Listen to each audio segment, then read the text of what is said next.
All right, Shalom.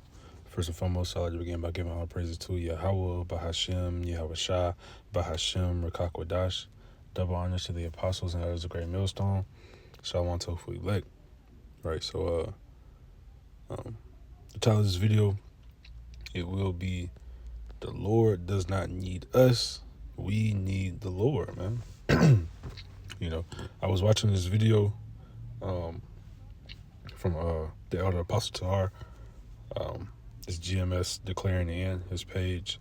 And the title was 2025, The Sifting Continues, right? And he was going into how, that lukewarm spirit, but it was really their camp, right? The Elder Apostles camp they held this past Saturday, right? And this is a topic they were going into, right? But, Salakia, it was just going into the lukewarmness, which I am, guilty of, right? I don't do videos every day, right? Like they tell us we need to be doing, but it inspired this lesson because it causes you to just think and ponder and remember the Lord doesn't need us, we need the Lord, right? The Lord could go find, he could go find plenty man to teach his word. You know what I'm saying? Because you gotta understand, we don't do this thing of our own selves, right? It's the Lord that chose us to receive the knowledge, right? To receive understanding, to receive wisdom, right? The Lord is the one that sanctioned that. He's the one that gave that to us, right? It's according to his purpose, which I'm about to read. All right, so let's start right here. Romans 8:28.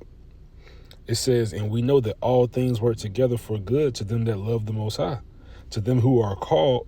Oh, Slakia. Yeah, to him who are the called according to his purpose, right? We're called according to Yahweh Bahashem Yahweh Shah's purpose, right? Yahweh Bahashem Yahweh Shah. This is the purpose that we're called, right?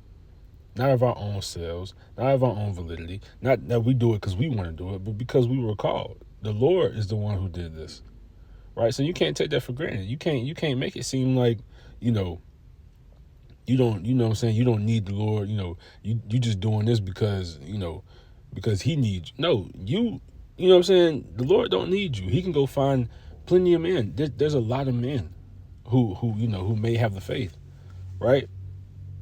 Somebody just waiting to take your spot. You know what I mean? Like, you gotta understand, man. I mean, yeah, if you're being small-minded, you'll see it's not that many men. And in the of course, in the grand scheme of things, not that many men who have faith in Yahweh Shem Yahweh Shah, right? But those who are in the faith, there's plenty of people. If you, I was talking with the brothers last night, right? If you really think about it, you'll watch the Elder Apostles camp, and you'll just see, the Elder Apostle Tahar, the Elder Apostle Gabar, you'll see them too, and Bishop Shakaran, he'll be there, right? But you just may see them, right? And someone who's simple, maybe like, it's not that many. But if they turn the camera around, so if they pan the camera, you'll see it's a bunch of brothers, right? It's a bunch of brothers out there, right? Like the brothers in Dallas, there's multiple, there's a bunch of brothers there, man. They hold separate camps. There's multiple camps. So that means that just lets you know that there's many brothers, right? You can't be small-minded. You can't think, it's not that many people in my city. You know what I'm saying? You can't think like that. You gotta understand the Lord has plenty of brothers, plenty of men. So you have to what? You have to run that race, right? The scriptures tell you, man. Let's grab it right quick.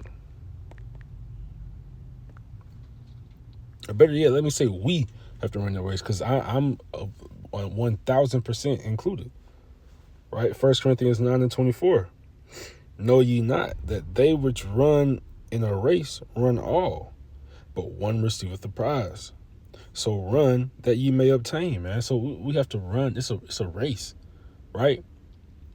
The other Apostle Hard, he made an analogy when he said he used to run track, back in his day, right?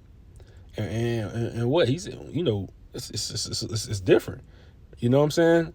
Like they're not playing. They running. They running like somebody chasing after them. You gotta take it serious.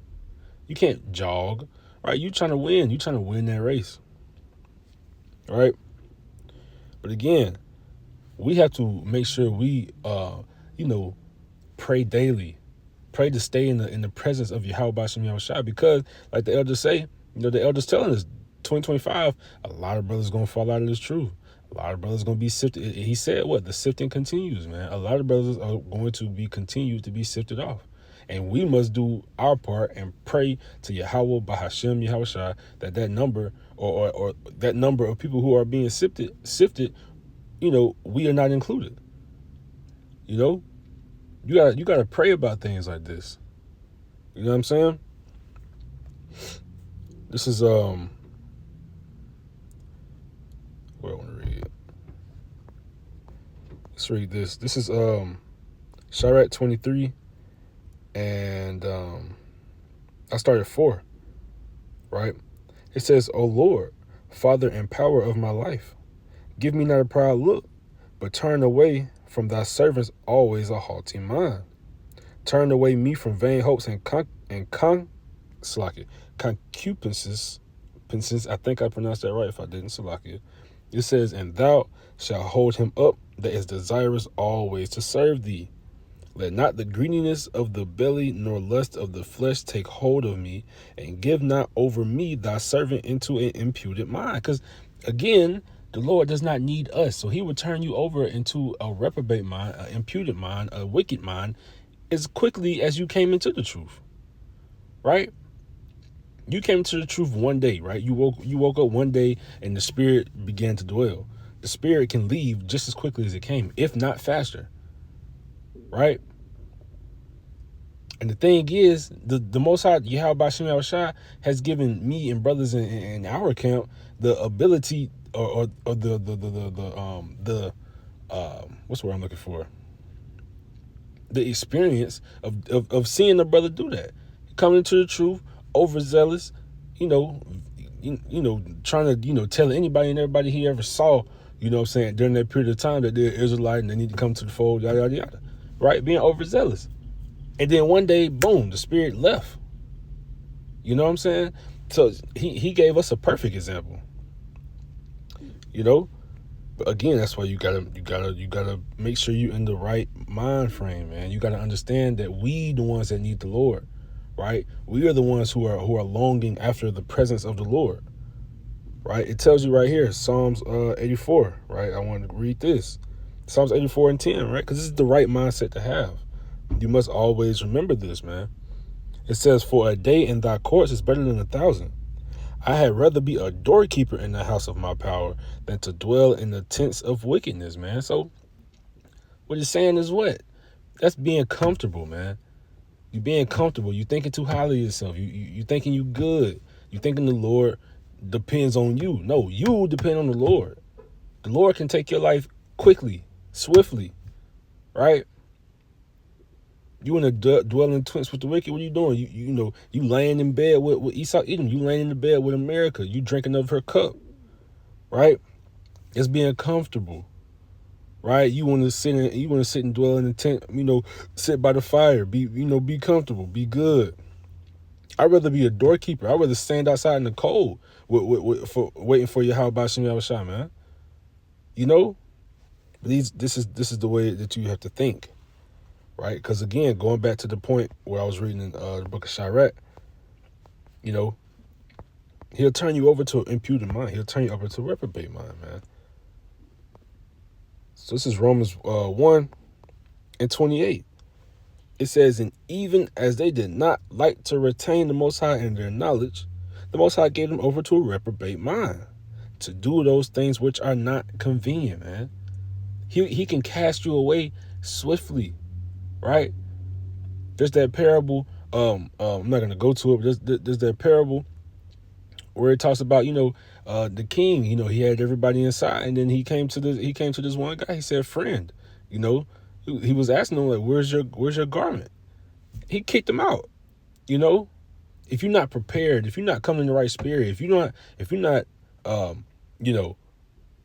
trying to mix old what does it say? Put new raiment with old. If you're not doing these things, or if you are doing these things, right? If you're trying to put new wine in old bottles, you're not gonna last, man.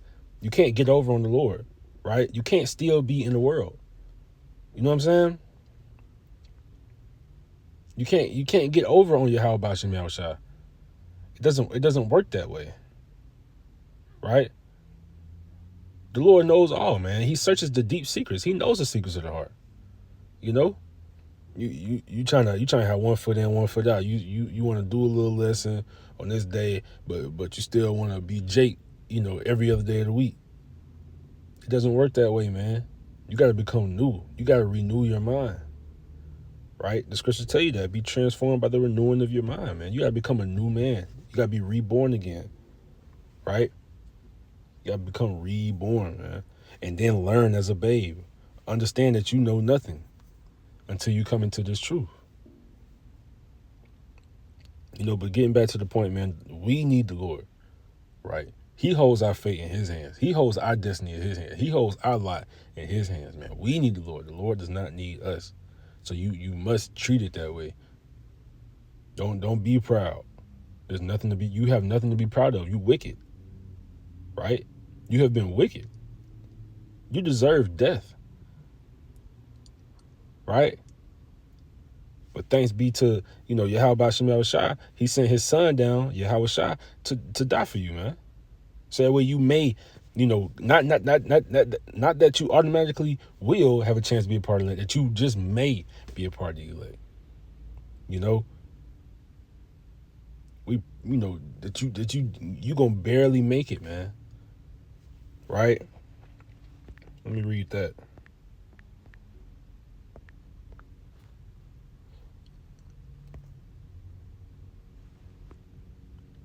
This is 1 Peter 8, 1 Peter 4, and I'll start at 17.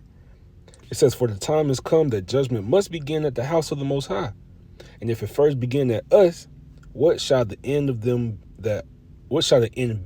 of them that obey not the gospel of the Most High? And if the righteous scarcely be saved, where shall the ungodly and the sinner appear?" Man, so the righteous are going to be scarcely saved, man. There's only going to be a few, right? It's going to be few that be saved, man. Matter of fact, I think I can read this. If I'm not mistaken, it's 2nd Esdras, chapter 8. If I'm not mistaken. Kind. 2nd Esdras 8:1, it says, "And he answered me, saying, The Most High hath made this world for many, but the world to come for few. I will tell thee a similitude, Esdras, as when thou askest the earth, it shall say unto thee, that it giveth much mold whereof earthen vessels are made. Little dust that gold cometh of, even so is the same course of this present world. There be many created, but few shall be saved," man. So you must understand, man, there's no need to be proud, man. You need to beg Yahweh Shem Yahushua that you could be a part of that number, that you could be a part of his elect, right? But it's not really quick, right? It's not quick, but Lord willing, it was edifying. Well, what I meant to say is not long. It was quick, Salakia. But Lord willing, it was edifying. Right, so we're going to give our praises to Yahweh, Bahashem, Yahushua, Bahashem, Rakak, Wadash. Double honors to the apostles and elders of Great Millstone. Shalom to Ophilik.